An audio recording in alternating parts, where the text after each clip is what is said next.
অনেক রকমেরই রেসিপি আপনারা এর আগে অনেক দেখেছেন এবং বানিয়েছেন। এটা সম্পূর্ণ আলাদা দেখতে এবং খেতেও হবে সম্পূর্ণ আলাদা রকমের, দুর্দান্ত টেস্ট হবে। আজকে আপনারা সঙ্গে আছেন রসনার বাসনা। আজকে আমাদের রেসিপি সম্পূর্ণ সুজি দিয়ে বানানো। এটা সম্পূর্ণ আপনারা ধৈর্য ধরে একটু দেখবেন, তাহলেই আপনারা খুব সহজে জলখাবার হিসেবে বানিয়ে নিতে পারবেন।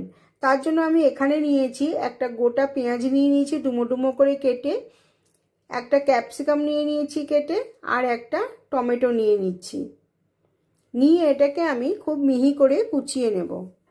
এটা আমি চপারের সাহায্যে কুচিয়ে নেব, চাইলে আপনারা এমনিও কুচিয়ে নিতে পারেন।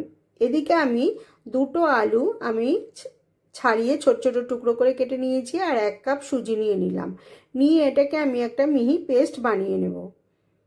এখানে জল দেওয়ার কোনো রকম দরকার নেই, কারণ আলুর থেকে বেশ কিছুটা জল বেরোবে, তাতেই এটা বাটা হয়ে যাবে।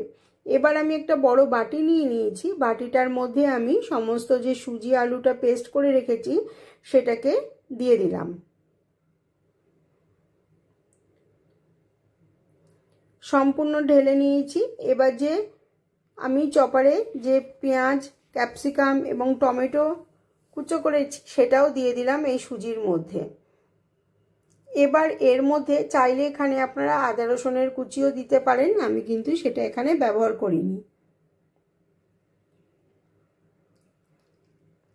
এবার এর মধ্যে আমি স্বাদ মতো নুন দিয়ে দিচ্ছি, ছোট 1 চামচ।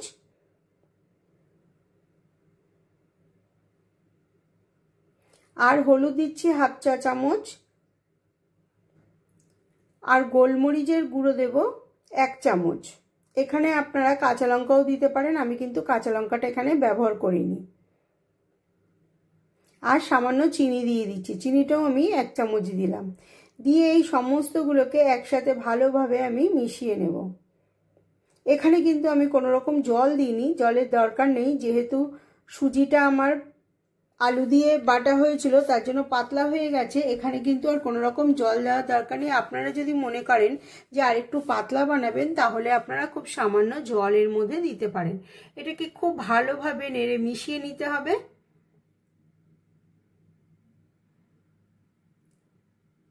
খুব ভালোভাবে মিশিয়ে এটাকে আমি বানিয়ে নেব। এটা আপনারা জলখাবারেও খেতে পারেন বা বাচ্চাদের স্কুলে টিফিনও দিতে পারেন।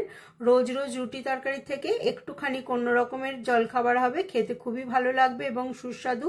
এটার সাথে কোনো রকম তরকারি দরকার হবে না, আপনারা সস বা দইয়ের সাথে খুব অনায়াসেই এটা খেয়ে নিতে পারবেন।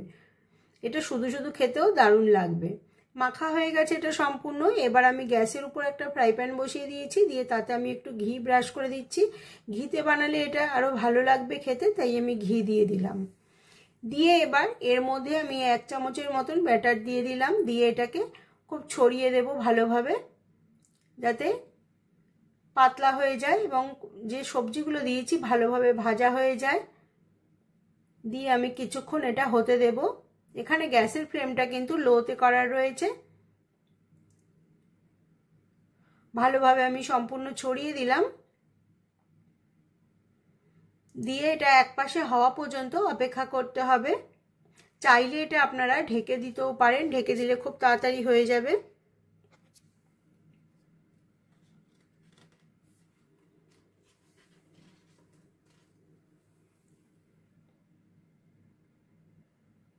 একটা সাইড হয়ে গেছে, আমি উল্টে দিলাম আরেকটা সাইড।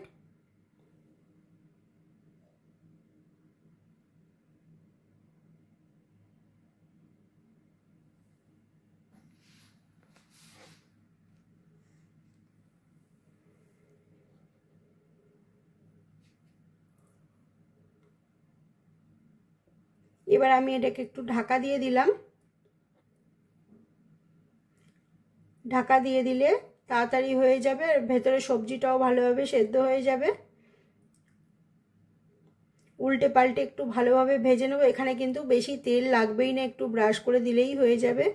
যদি আপনারা মনে করেন তাহলে তেল একটু বেশি দিতেই পারেন। তৈরি হয়ে গেছে একটা, দেখুন কত সুন্দর লাগছে দেখতে এবং খেতেও কিন্তু খুব ভালো লাগবে।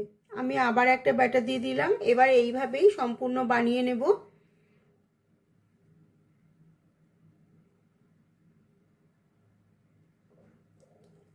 রেসিপিটা একবার বানানোর চেষ্টা করবেন। যদি ভালো লাগে অবশ্যই সাবস্ক্রাইব করে আমার পাশে থাকবেন।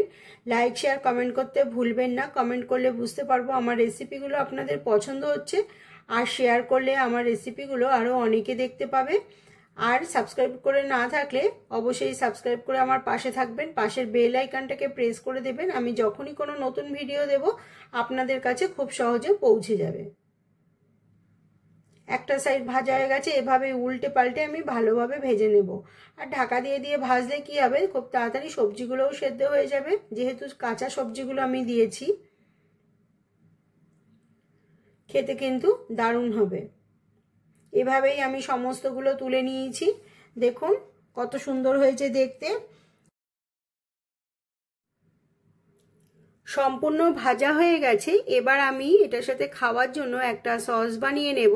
তার জন্য আমি একটা বড় বাটি নিয়েছি। বাটির মধ্যে আমি বেশ কিছুটা টমেটো সস নিয়ে নিচ্ছি, আর 4-5 চামচের মতন এর মধ্যে মেয়োনিজ দিয়ে দেবো। দুটোকে একসাথে ভালোভাবে মিশিয়ে নিয়ে আমি এই রুটিটা দিয়ে এটার সাথে খাবো। এটা আপনারা চাইলে টক দইও দিতে পারেন, বা টক দইয়ের সাথেও এটা খেতে পারেন, তাহলেও কিন্তু খেতে ভালো লাগবে। খুব ভালোভাবে আমি এটাকে মিশিয়ে নিচ্ছি দুটোকে।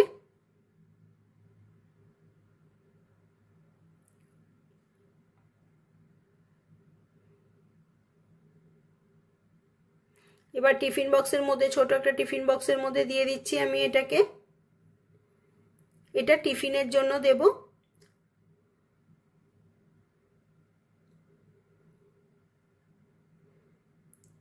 আর একটা রুটি দিয়ে আমি টিফিন তৈরি করে নিলাম।